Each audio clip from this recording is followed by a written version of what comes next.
The Investigator by Matthew M Bartlett.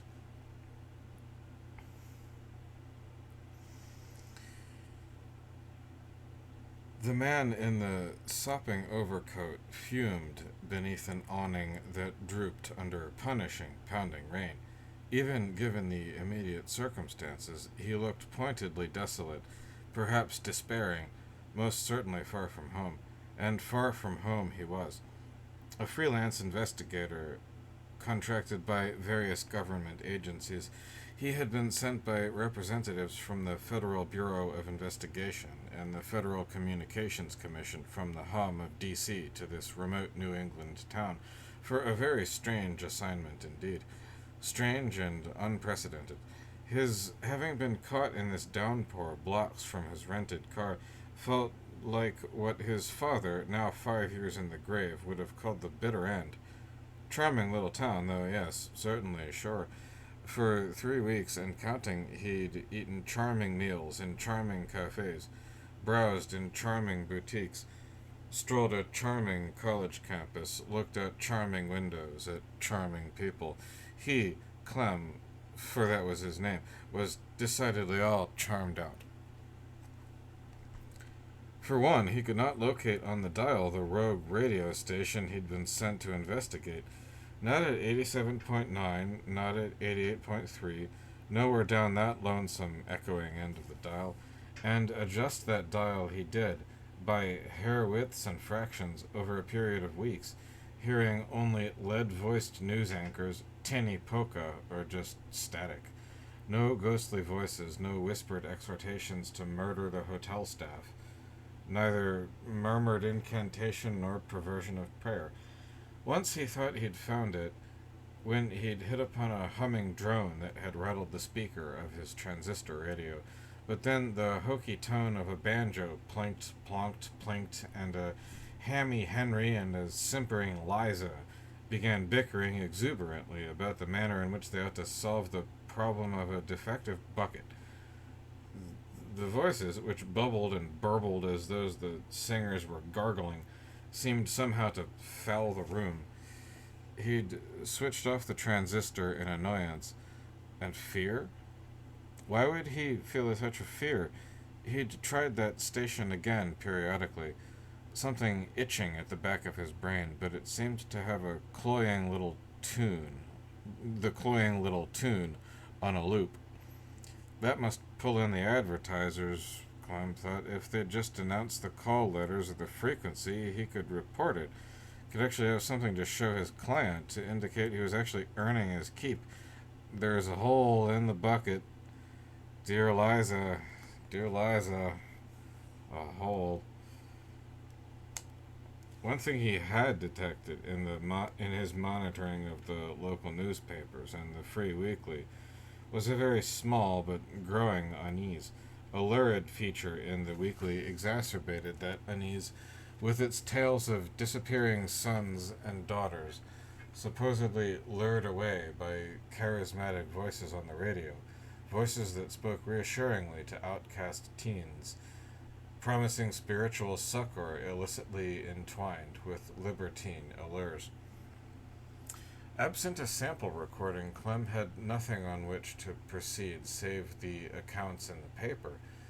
These accounts, if genuine, were proffered anonymously, and the reporters were predictably obstinate about protecting their sources. Silliness, thought Clem. Sources.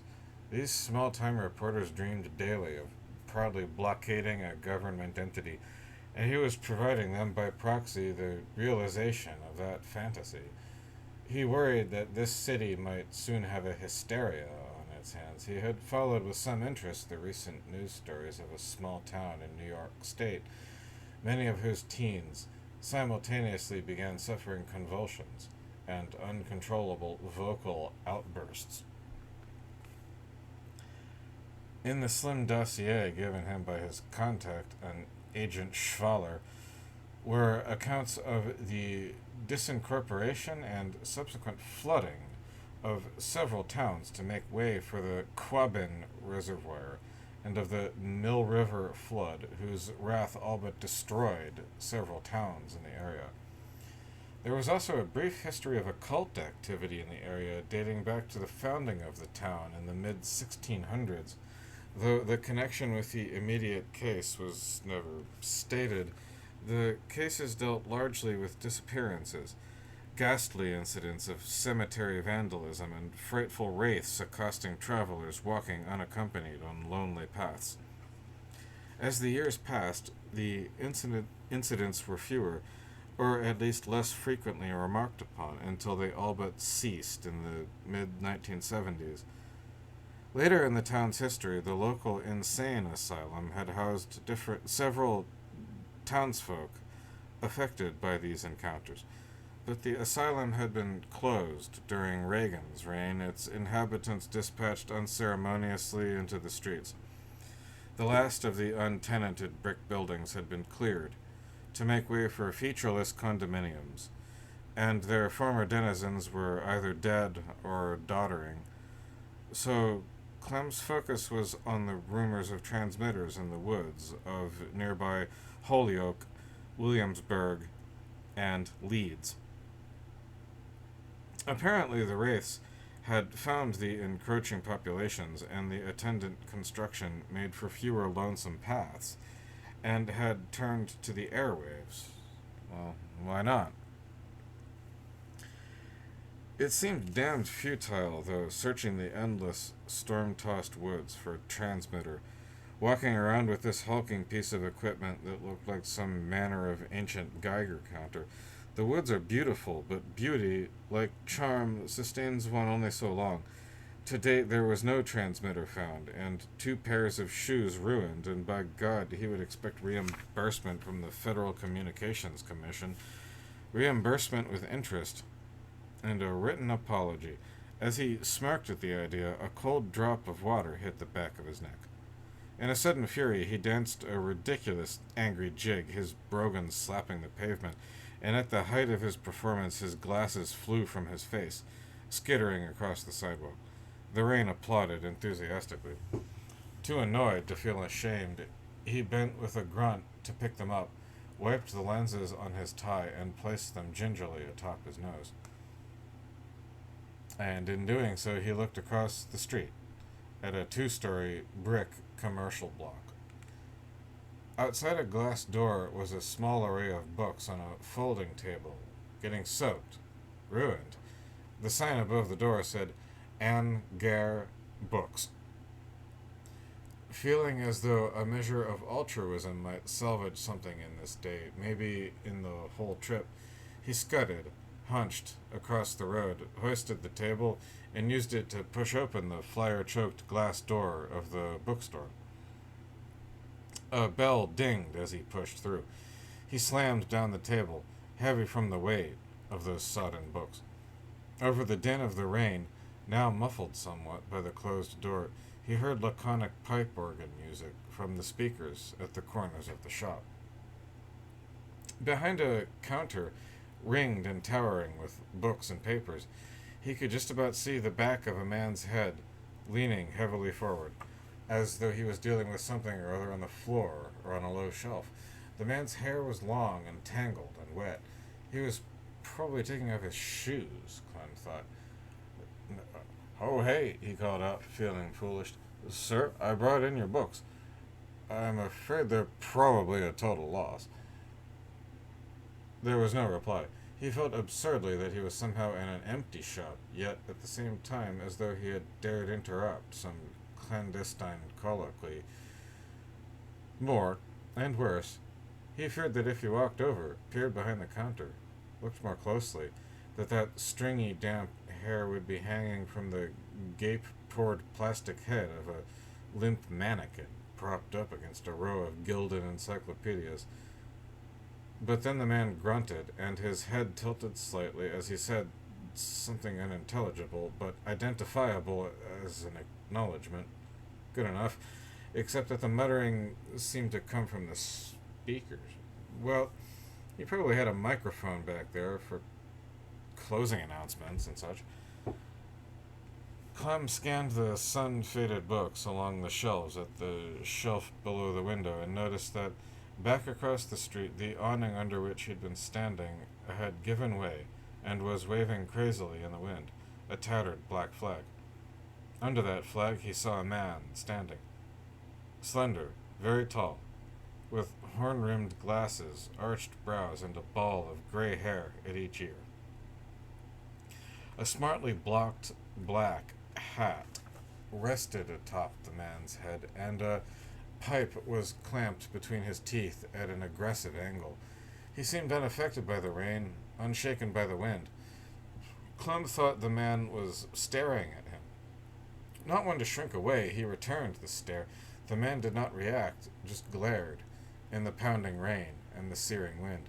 Smoke streamed from his pipe in bursts as he sucked in and frogged out his hollow cheeks. Clem turned, disturbed. The clerk still sat crouched behind his counter. It was hotter than hell, and Clem removed his overcoat. He folded it and lay it over the arm of a frayed easy-chair on which a tower of art books leaned. He loosened his tie and rolled up his shirt sleeves. Then, from the sound of it, the air conditioning kicked in, but Clem felt no relief, no welcome rush of cool air. He turned. It was not the AC after all. The rain had somehow gotten stronger, seething, roaring, blurring everything outside. Thunder stuttered and chuckled. Across the street, the old man stood firm in the downpour, a blurred black line under a whipping black flag. Clem turned and walked deeper into the store. An odor like a damp attic, like wet papers, permeated everything. He saw a map that indicated the location of books and noted that there was a local history section. He swiftly navigated the maze of towering shelves until he found the alcove in question, but blocking the shelves was a tall and bow-backed woman in a damp, limp blouse that hung just above her bare knees. She was dragging a dry finger across the spines of the books, as though playing a giant harp. Clem noted red cracks in the flesh of that finger. Her head, slathered in flat, colorless hair, tilted like that of a curious dog. She was barefoot, pale and pink. Her unpainted toes drummed the carpet. Clem saw then that the back of her neck was patterned in a diamond-shaped red welts, as though she'd been pushed against a chain-link fence. He harumphed and did a bit of pantomime of trying to lean around her or look past her, but she seemed oblivious. Feeling irritation and a touch of unease, he turned and walked toward the door. But wait. Across from the register there were stairs leading down to a sublevel. He walked over, and tacked to the molding was a laminated sign that indicated many more sections, including, he noted, a section called Local Lore and Legend. There he thought he might find a book or two that might flesh out the scant material in the dossier, or at least focus his search for the group behind the illicit radio station. He descended. When he reached the bottom, he saw that the bookshelves extended far beyond the upstairs. Below the adjacent pharmacy, certainly, and I'll be damned well beyond even that.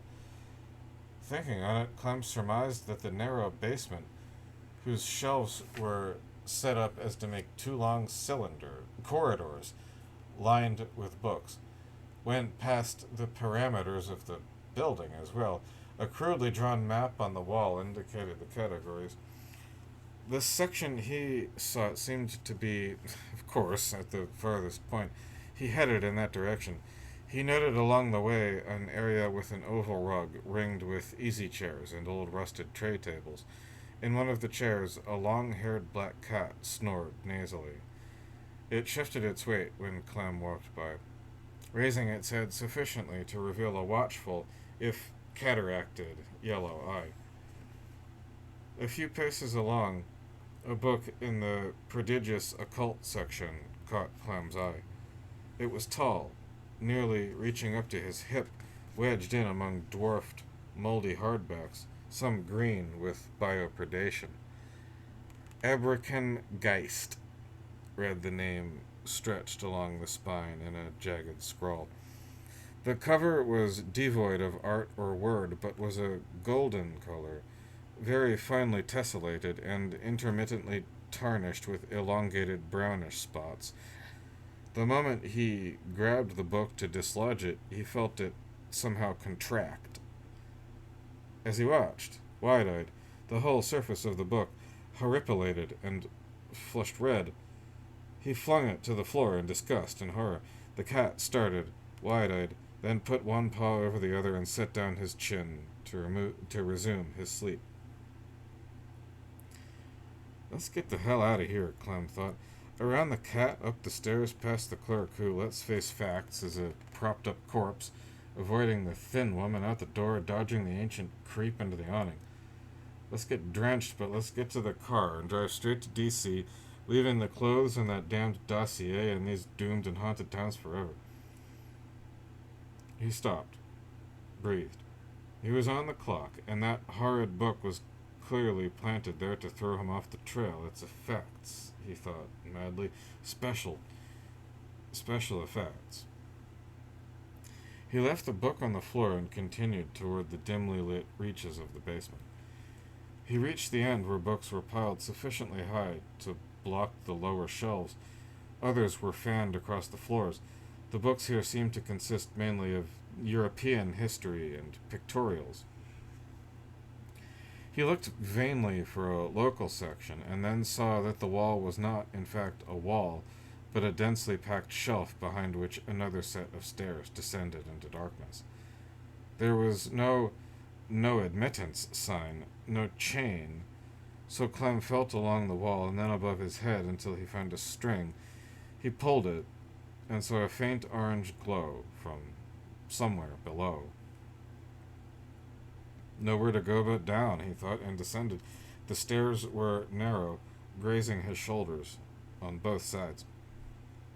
The lowest room was not much bigger than a walk-in closet. There were 2 waist-high bookcases and a sagging love seat between them. What little light there was glowed from recessed lights in the prodigiously cobwebbed stone ceiling. One of the bookcases seemed to consist of books, many disbound or slant-spined by local poets and authors. The other shelf was the one he sought. He did notice on the lowest shelf of the former a fat, moldering old tome bearing the name Geist, but the binding proved nothing more than buckram, and the pages were yellowed and fragile, rendering the text and illustrations quite impossible to read.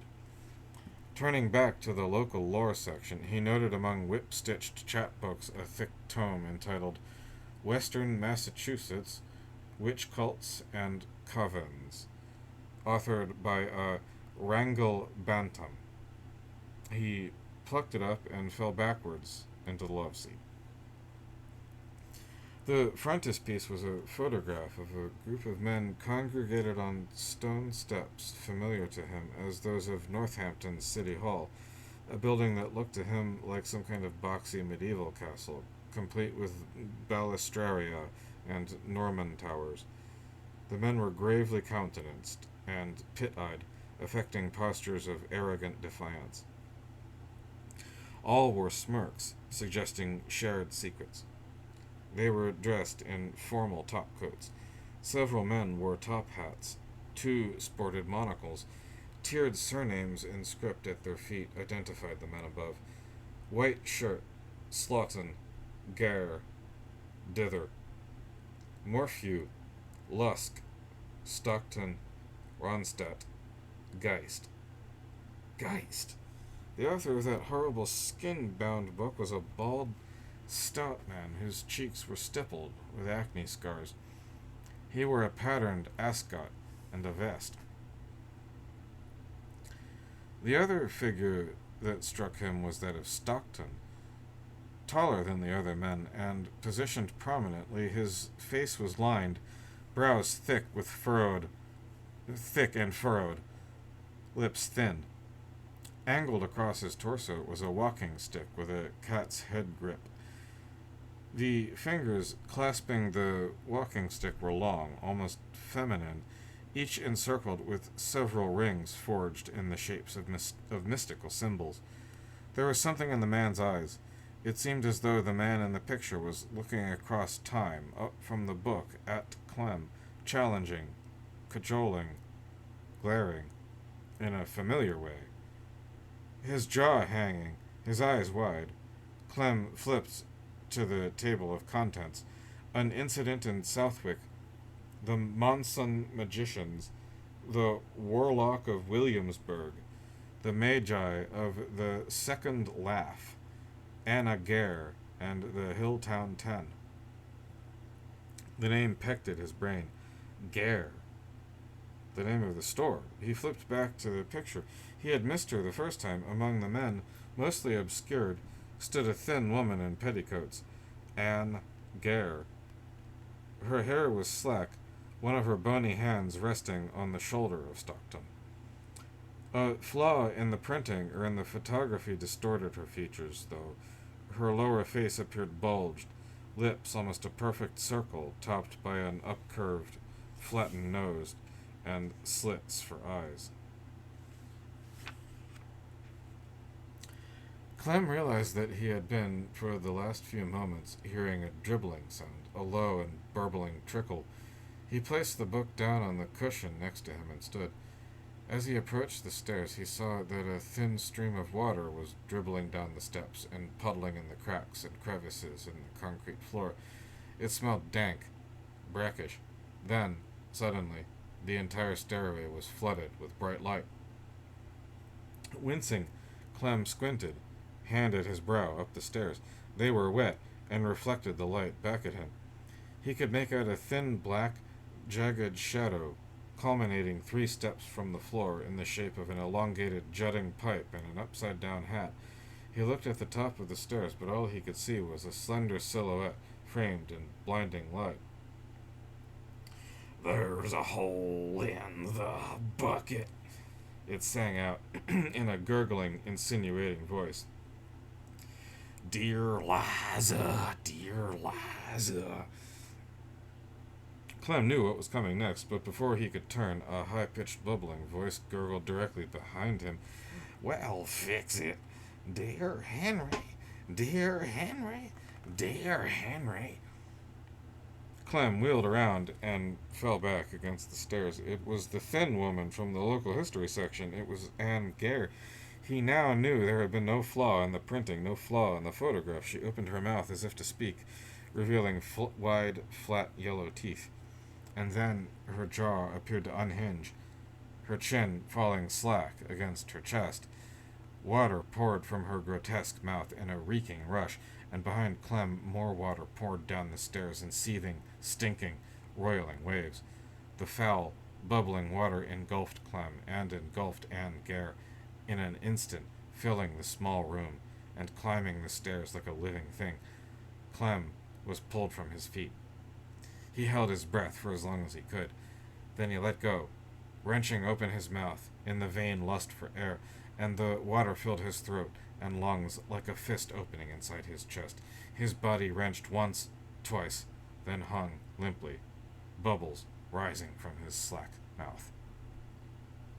In the cloudy water, in the rippling bluish lamplight, Clem and Anne Gare danced, a slow and majestic dance, her blouse twirling languidly at her thighs, his overcoat forming a cape that fluttered dreamily above him. Floating, floating, they circled each other among the books that rose from the floor and the shelves, and fluttered about them like winged things.